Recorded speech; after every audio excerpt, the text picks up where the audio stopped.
السلام علیکم ورحمۃ اللہ وبرکاتہ۔ ان الحمد للہ نحمده ونستعینه ونستغفره ونؤمن به ونتوکل علیہ ونعوذ باللہ من شرور انفسنا ومن سیئات اعمالنا من يهده اللہ فلا مضل له ومن يضلل فلا هادی له واشهد ان لا الہ الا اللہ وحدہ لا شریک له واشهد ان محمدا عبده ورسوله اما بعد فان خیر الحدیث کتاب اللہ وخیر الهدی هدی محمد صلی اللہ علیہ وسلم وشر الامور محدثاتها وكل محدثة بدعة وكل بدعة ضلالة وفي رواية وكل ضلالة في النار فاعوذ باللہ من الشیطان الرجیم بسم اللہ الرحمن الرحیم ودوا لو تدہن فیدہنون اللہم ارنا الحق حقا وارزقنا اتباعہ وارنا الباطل باطلا وارزقنا اجتنابہ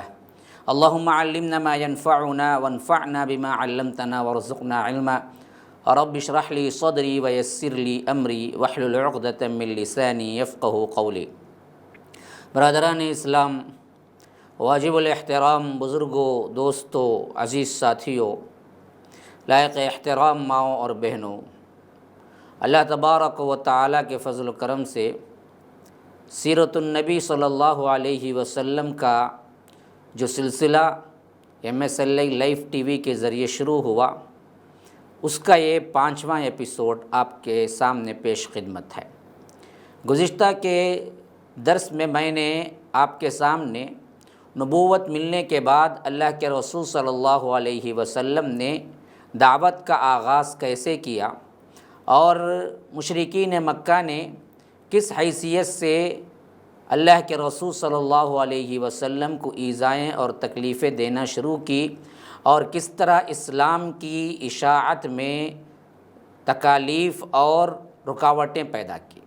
انہوں نے ایک دوسری سازش کی کہ اللہ کے رسول صلی اللہ علیہ وسلم سے ہم کیسے اس دعوت کو رکوائیں اور کیسے ہم اس کو اللہ کے رسول صلی اللہ علیہ وسلم کے سامنے رکھیں۔ تو روایتوں میں آتا ہے کہ بہت سے سرداران قریش جمع ہوئے اور ایک سودے بازی کی کیفیت میں، لین دین کی کیفیت میں اللہ کے رسول صلی اللہ علیہ وسلم سے ملاقات کی۔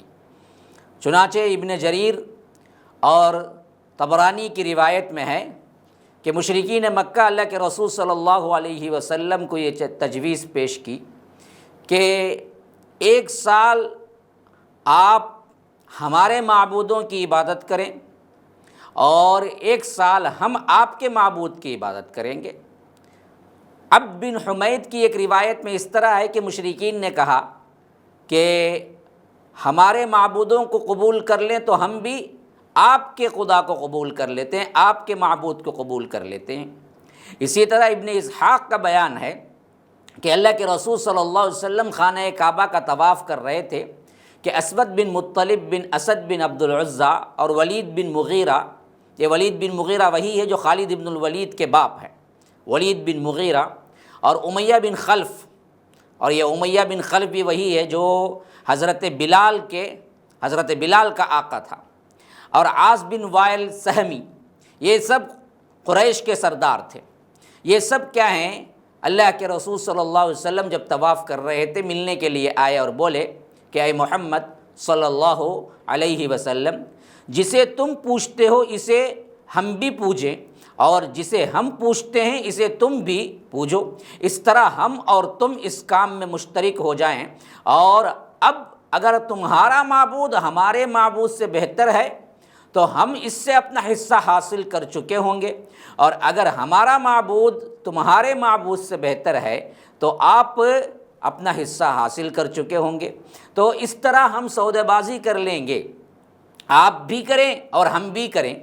تو یاد رکھیے اسی تسلسل میں اللہ تبارک و تعالی نے بعض جگہ نشاندہی بھی کی اور ایک مکمل سورہ بھی اسی وقت نازل فرمایا جو سورہ کافرون ہے، کہ فرمایا کہ سودہ بازی کی کوئی صورت منظور نہیں ہے۔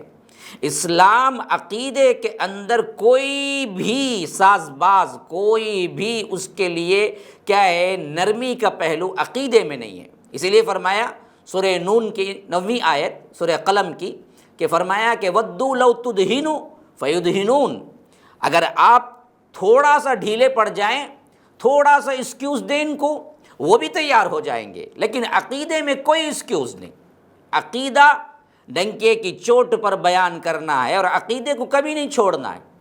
تو یاد رکھیے یہ سیرت نبی کا سب سے اہم ترین پیغام ہے کہ اگر اللہ کے رسول صلی اللہ علیہ وسلم، جو کہ سب مذاہب ایک ہی ہیں، جو کہتے ہیں کہ کیوں بھائی مذہب کی لڑائی ہے، کیوں بھائی فلاں ہے، یہ تو سب کچھ کیا ہے، مل کے چلنا چاہیے، ان کے ہم تہواروں میں جائیں گے، کھائیں گے، پئیں گے، ان کے رسم و رواج کو ہم اپنا لیں گے اور ہمارے رسم و رواج کو وہ اپنا لیں گے، اس میں کون سی بڑی بات؟ جو کہتے ہیں ان کے لیے بہت اہم پیغام ہے۔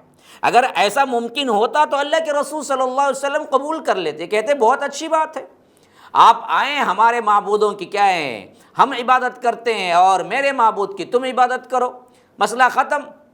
مشرکین مکہ نہ کوئی کیا ہے بہت تکلیف دیتے، نہ اللہ کے رسول صلی اللہ علیہ وسلم کو ان سے دشمنی کرنا پڑتا، حتیٰ کہ مکہ چھوڑ کے جانا پڑا۔ لیکن اللہ کے رسول صلی اللہ علیہ وسلم پر صاف آیت اتری، صاف پورا سورہ، ذرا غور کیجئے اس سورے پر، قل یا ایھا الکافرون، صاف ڈیکلیریشن، کہہ دیجئے اے کافرو، لا اعبد ما تعبدون، میں ہرگز بھی عبادت نہیں کر سکتا جس کی تم عبادت کرتے ہو، صاف کہہ دیا گیا۔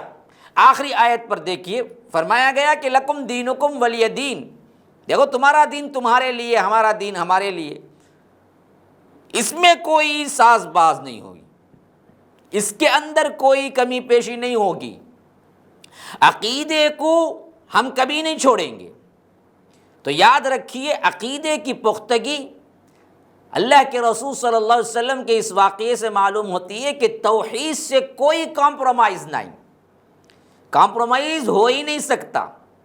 ہاں کچھ اور باتیں ہیں جن میں کمپرومائز ہو سکتا ہے، معاشرتی ہیں، کچھ اور باتیں ہیں، لیکن توحید میں کوئی کمپرومائز نہیں۔ شرک ہوتے دیکھ کر خاموش بیٹھ جانا اور کہہ دینا کہ کیا ہے بھائی، وہ ان کا اپنا دین ہے، ہم کیا کر سکتے ہیں، اس کے لیے کوشش کرنی چاہیے، اس کے لیے آپ اپنا تن من دھن دینا چاہیے۔ تو اس فیصلہ کن جواب جو کہ اللہ تبارک و تعالیٰ کی طرف سے اترا، مشرکین مکہ اپنا سب منہ لے کر رہ گئے اور چلے گئے۔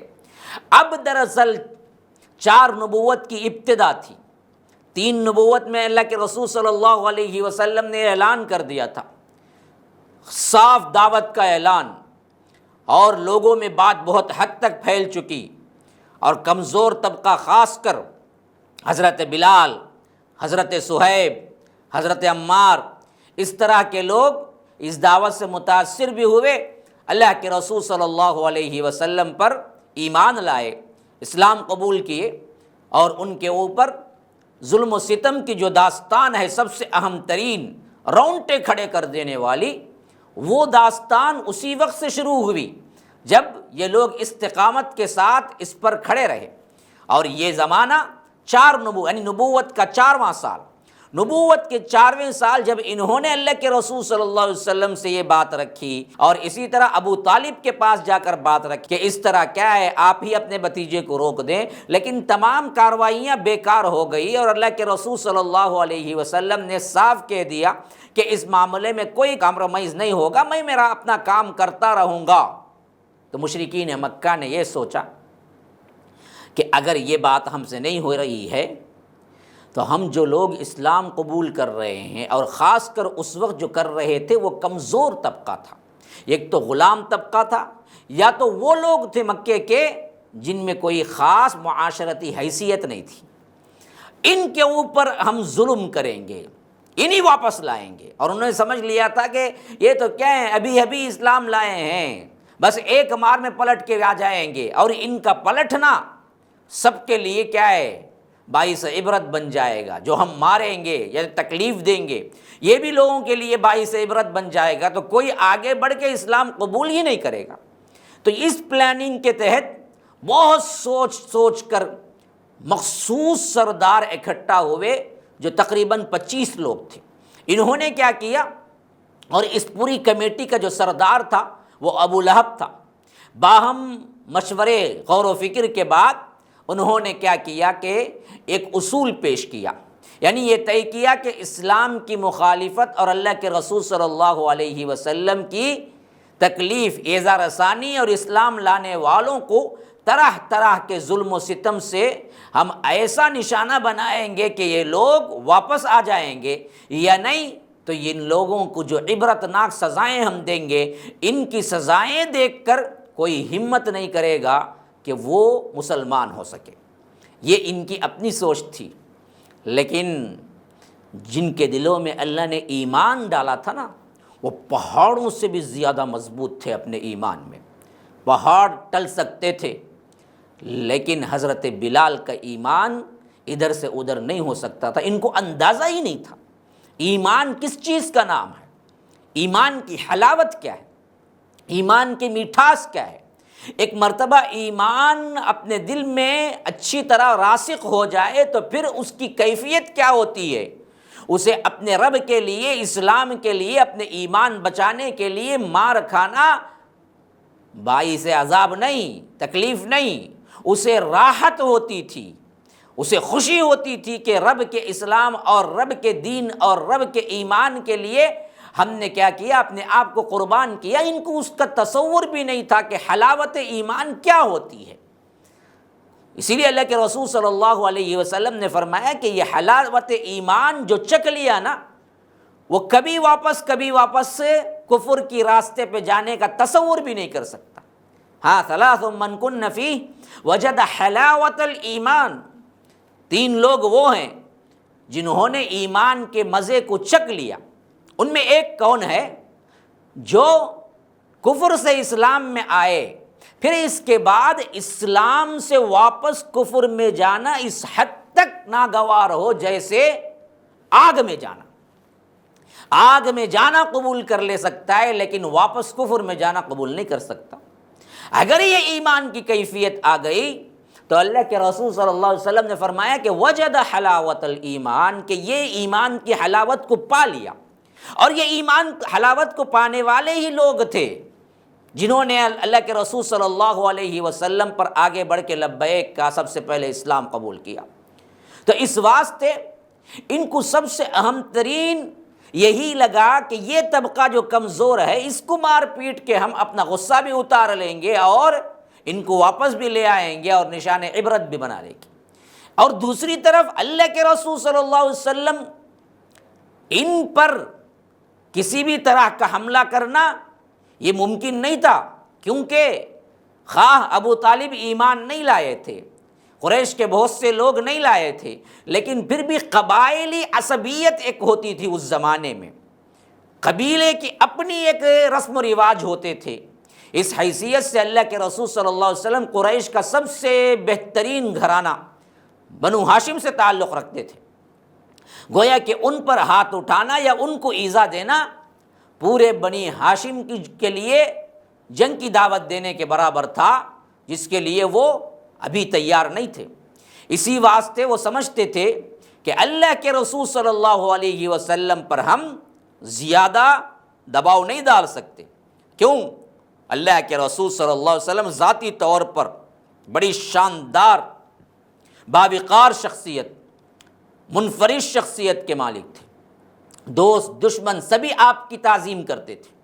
آپ جیسی شخصیت کا سامنا خواہ دشمن ہی کیوں نہ ہو، لیکن ہو جاتا آمنا سامنا تو اکرام اور احترام سے وہ پیش آتا تھا۔ آپ کے خلاف کسی بھی نیچ حرکت اس کا تصور بھی نہیں کر سکتا تھا کوئی۔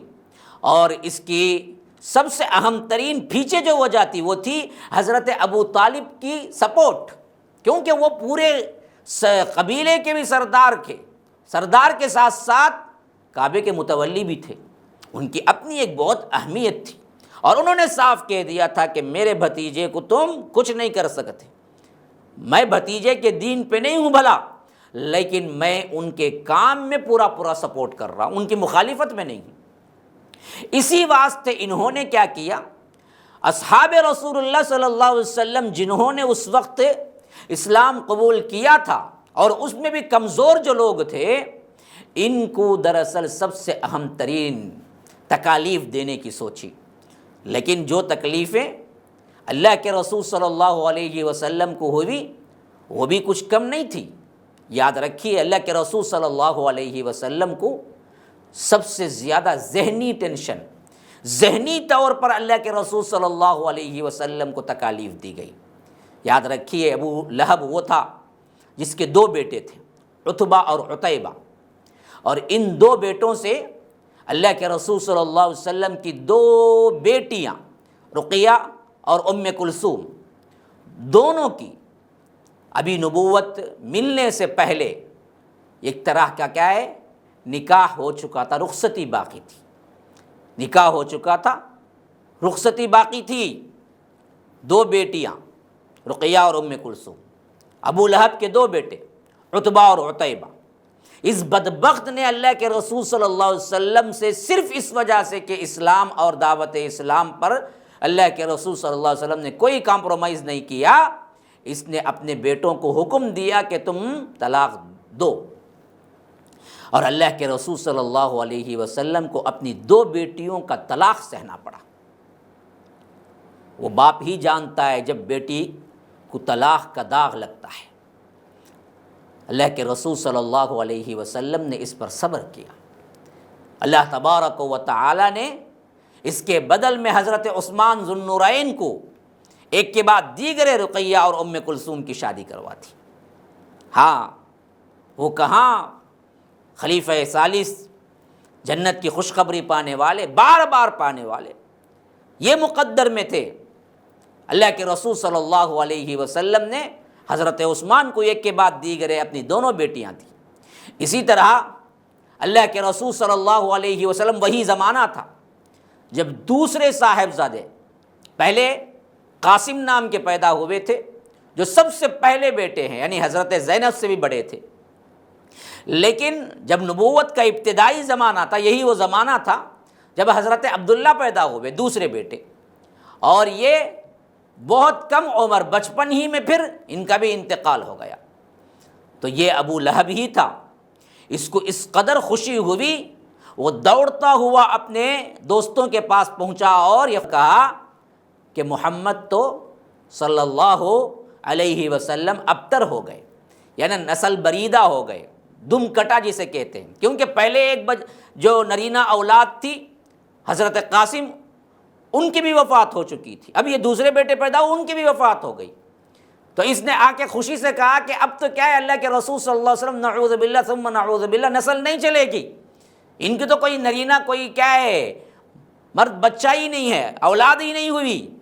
اللہ تبارک و تعالی نے اس کا جواب سورہ کوثر کو اتار کے وہی لفظ استعمال کیا باقاعدہ، انا اعطیناک الکوثر فصل لربک وانحر ان شانئک هو الابتر۔ اس نے کہا کہ محمد ابتر ہو گئے۔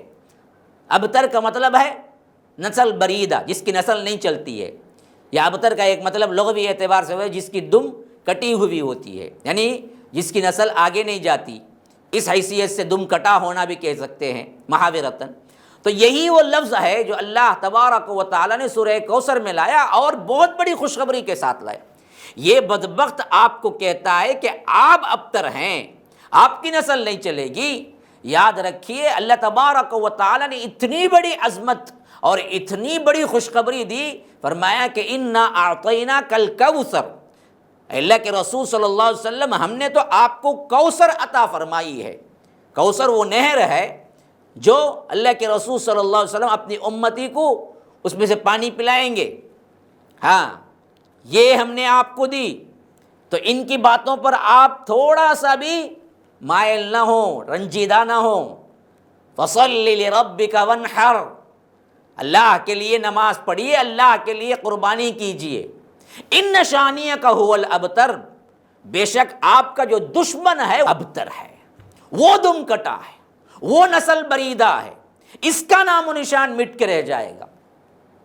جو رب نے کہا وہ بالکل صحیح، رب جو کہتا ہے اس میں کوئی تبدیلی نہیں۔ ابو لہب کی نسل کہاں ہے؟ آج دیکھیے ابو لہب کی نسل کہاں ہے؟ کون جانتا ہے؟ کون پہچانتا ہے؟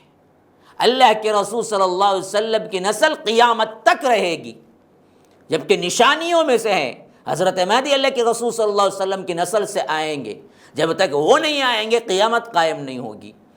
لیکن اس بدبخت نے جو کچھ بھی کرنا چاہا، اس کے ہاتھوں سے جتنی اذیت ہو سکتی تھی اس نے دیا۔ اپنے 2 بیٹوں کو طلاق دلوا دی، اللہ کے رسول صلی اللہ علیہ وسلم کو اس پر صبر کرنا پڑا۔ اس طرح کے جملے استعمال کر کے اللہ کے رسول صلی اللہ علیہ وسلم کو ایذائیں دی۔ اب میں پوچھتا ہوں یہ سب کیوں ہو رہا تھا؟ یہ تکالیف کیوں تھے؟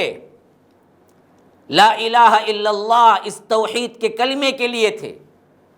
اگر یہ اتنا آسان ہوتا کہ لا الہ الا اللہ کہہ لو، اپنے منمانی زندگی گزارو، سود بھی لیتے رہو، نمازیں چھوڑتے رہو، اپنے من پسند عیش کی زندگی گزارو، تو یاد رکھو ابو لہب ہی سب سے پہلے قبول کر لیتا۔ اس کو معلوم تھا لا الہ الا اللہ صرف ایک کلمہ نہیں ہے جس کو کہہ کے اپنی منمانی زندگی گزار سکتے ہیں۔ اس کو معلوم تھا یہ لا الہ الا اللہ ایک ٹرننگ پوائنٹ ہے، ایک انقلاب ہے۔ یہ کہہ دینے کے بعد ہر چیز میں اللہ تبارک و تعالی کا حکم دیکھا جاتا ہے، اس کی مرضی پہ اپنی مرضی کو کیا ہے قربان کر دینا ہے، اس کو صرف اور صرف اللہ کی رضا کے لیے جینا ہے اور تمام معبودوں سے انکار کرنا ہے۔ وہ اچھا سمجھتا تھا جو کہ آج کا مسلمان نہیں سمجھتا ہے۔ آج کے مسلمان کے پاس ہر قسم کی برائی ہے، پھر بھی لا الہ الا اللہ کہہ کے سمجھتا ہے کہ ہم جنتی ہیں۔ اگر اتنا آسان ہوتا تو ابو لہب کیوں یہ سب مشقت اٹھاتا؟ اور اللہ کے رسول صلی اللہ علیہ وسلم کمپرومائز کر لیتے۔ یاد رکھو یہ دین دراصل صرف ایک کلمہ کہہ دینا نہیں ہے، ایک کلمہ اس واسطے کہہ دینا ہے کہ یہ کلمہ تمہاری پوری زندگی کو تبدیل کر دیتا ہے۔ ایک کلمہ کہہ دینے والا پھر اپنی زندگی میں پھونک پھونک کے قدم رکھتا ہے، ہر وقت دیکھنا پڑتا ہے کہ اس میں اللہ کی ناراضگی تو نہیں ہے۔ تمہاری لاکھ خواہشیں کیوں نہ ہو، اللہ تو ناراض نہیں ہوگا۔ اللہ کی مرضی پہ اپنی مرضی کو قربان کرتے ہوئے جو چلتا ہے وہی صحیح مسلمان ہے۔ تو ابو لہب سمجھتا تھا جہاں بھی اللہ کے رسول دعوت دیتے تھے، جہاں بھی لوگوں کو کچھ باتیں کہتے تھے، فوری طور پر وہاں پہنچ کے پھر جیسے اللہ کے رسول وہاں سے نکلتے وہ آواز لگاتا تھا کہ دیکھو اس کی باتیں نہ سنو، اس پر تو کچھ جادو ہو گیا ہے۔ ہاں وہ سمجھتا تھا کہ یہ آواز حق جو دل سے نکلتی ہے اور دل پر اثر رکھتی ہے۔ قرآن کا کوئی توڑ نہیں تھا ان لوگوں کے پاس۔ اللہ کے رسول صلی اللہ علیہ وسلم قرآنی آیات کا درس دیتے تھے تو اسی وقت جو مشرکین مکہ میں سے سنجیدہ لوگ ہوتے تھے، سعید الفطرت لوگ ہوتے تھے، وہ کہتے تھے یہ تو اپنے دل کی آواز ہے، یہ تو اچھائی کی تعلیم دیتے ہیں، یہ تو برائی سے روکتے ہیں، یہ تو ظالم کی مدد، مظلوم کی مدد کر کے ظالم کو رکواتے ہیں، ظلم کے خلاف اٹھ کھڑے ہوئے ہیں، یہ تو اچھائیاں ہیں، ان میں برائی کیا ہے؟ تو یہ دراصل کیا ہے، ہر ایک کو متاثر کرنے والی بات تھی۔ اسی طرح یہ پورا خاندان اللہ کے رسول صلی اللہ علیہ وسلم کی دشمنی میں تھا۔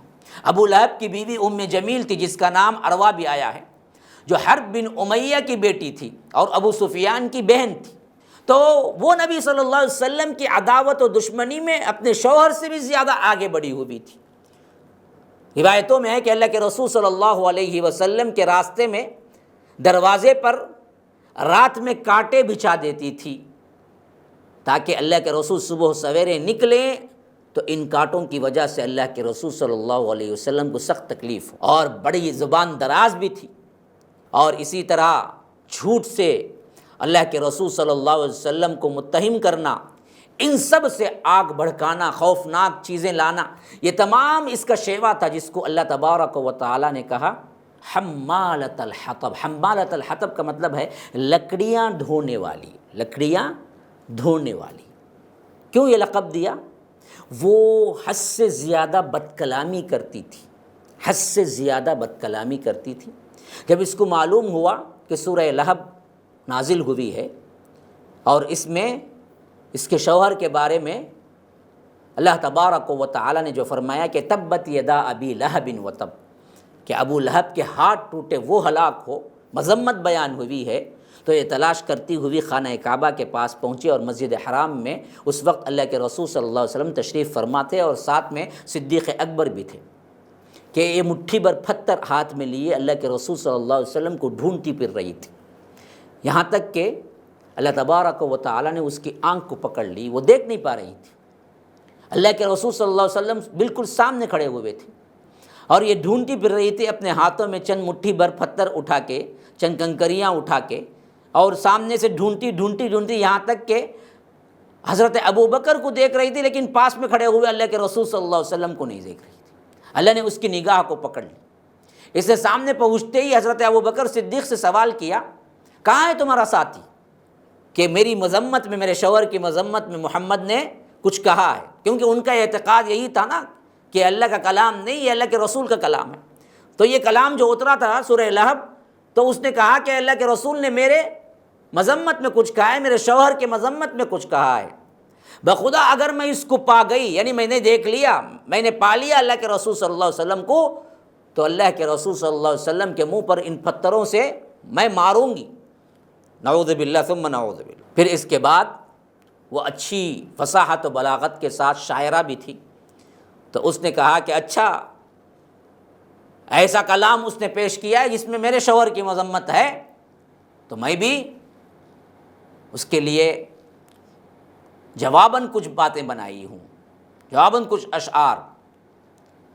فرمایا صدیق اکبر نے کہ یہ کہہ کے اس نے کہا، مذممن عصینا وامرہ ابینا ودینہ قلینا، کہ اس نے کہا کہ ہم نے مذمم کی نافرمانی کی اور اس کے امر کو تسلیم نہ کیا، اس کی بات کو تسلیم نہ کیا، اور اس کے دین کو نفرت اور حقارت سے ہم نے کیا ہے، ٹھکرا دیا۔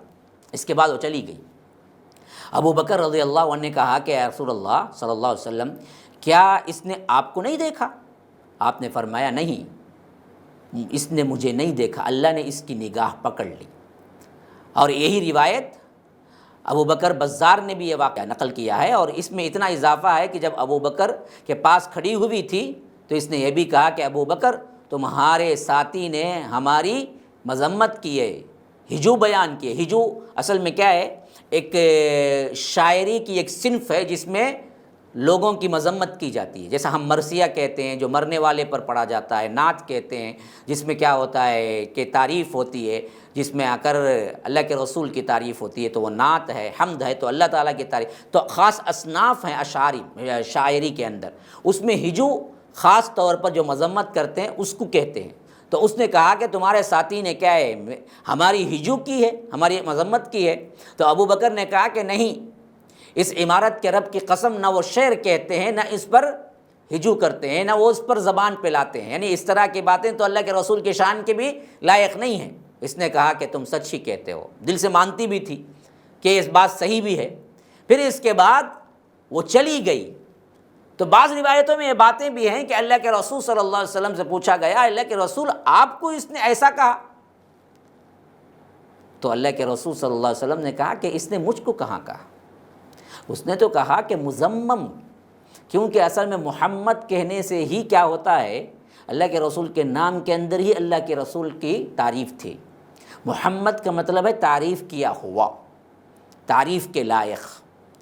جب اگر وہ محمد کے لیے لفظ کہتی تو ہم ان کو نہیں مانتے ہیں، تو بات اللہ کے رسول صلی اللہ علیہ وسلم کے لیے آتی، لیکن اس نے تو وہ لفظ کہے تو پھر ان کی تعریف ہو جاتی ہے نا۔ تو اس نے کہا کہ مذمم، جس کی ہم کیا ہے، تذلیل کرتے ہیں، جس کی ہم مذمت بیان کرتے ہیں۔ تو اللہ کے رسول نے مذمم تو میرا نام ہے ہی نہیں، کس کے لیے کہا؟ اس نے جس کا نام مذمم ہے اس کے لیے کہا، میرے لیے تو نہیں کہا، کیونکہ میرا نام تو مذمم نہیں ہے، میرا نام تو محمد ہے۔ یہ دراصل مذمم اس لیے بدلائی کہ محمد کی اگر بات کریں گے تو محمد کا نام ہی تعریف کے لائق ہے، وہ نام ہی کیسے لے سکتے ہیں؟